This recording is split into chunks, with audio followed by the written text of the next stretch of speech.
Now, what is the difference between an idea for a movie and an idea for a screenplay?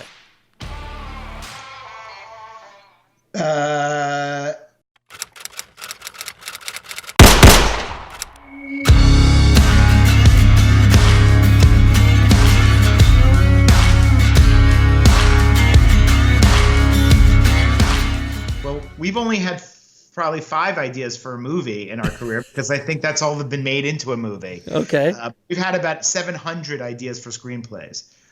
So maybe it's a percentage thing. What do you think? You know, the screenplay is a document that's formatted in a particular way. All right. And so if I wake up in the morning and I say, oh, I had a dream last night, I think it would be a great idea for a movie. And I start writing and I write for 3 days straight and I write 90 pages and I have character names and there's dialogue and I can even have special effects and my dream is in there. That's a screenplay. That's a screenplay.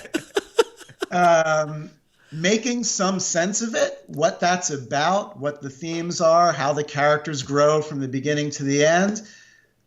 If I don't have that, I don't have a movie. And so for us, that's really the difference between writing a screenplay and writing a movie. And, you know, I think a lot of writers, when they start, they're inspired by things, as Dave was saying before, that have happened to them or feelings that they have that they want to get out. This is all very useful, good stuff to think about and write about. But if you don't really figure out the full idea of the movie and the growth of the character and what the theme of the movie is and the whole world that you're going to present in your story, then you do not have a movie. You may have a screenplay, but not a movie.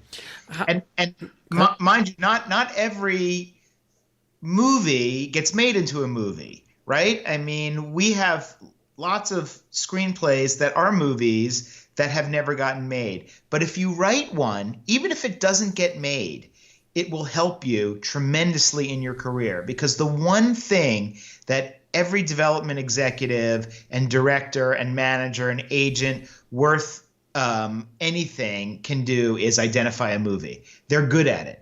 People, you know, you can't fool them. So it may not get made because, I mean, this is a business. They cost a lot of money to make a movie. Taste change, styles change, whatever. Politics, yeah, sure. Yeah. Politics, whatever. But if you've written a movie, it will help you.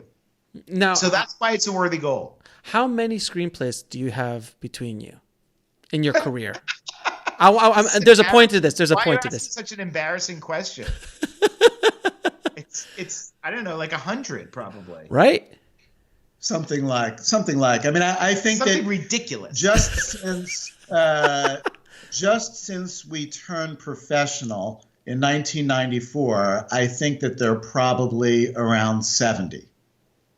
Yeah, and then there's at least 15 that we wrote before we were professional, right, or more. Yeah. And then, you know, there's fragments of another dozen more that we never finished. Right.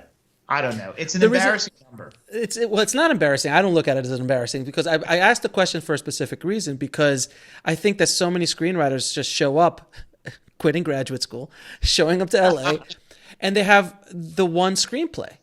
And if they spent 4 years on that one screenplay and they have everything on it, where that is an amateur move, where a professional, like you just said, was amazing. Like before we turned professional, we had 15 screenplays. So you had the experience of going through that process 15 times. I'm sure you learned a lot during that process, to the point where when you turned professional, you probably added another 15 or whatever before you started really gaining stuff. But you need to go through that process. You need to kind of go through that. And that's something that most screenwriters, especially young screenwriters, they don't think of, because they think that one idea, that's the one that's going to make them $1 billion. And it's not that. It's a numbers game.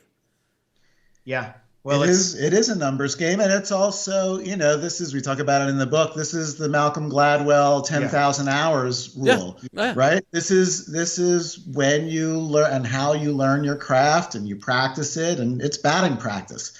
You know, you don't step up to the plate and hit a home run in the major leagues the first time you swing a bat. Right. You got to go through Little League. You got to go through the minors. You got to go through all the steps before. There are no shortcuts. Yeah, and even the geniuses have to do it. You know? Michael Jordan practiced and practiced and practiced until he became. Exactly.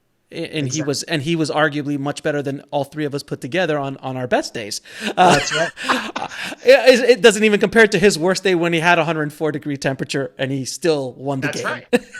That's right. What a we once game. wrote a great scene when we had 104-degree temperature. Amazing scene.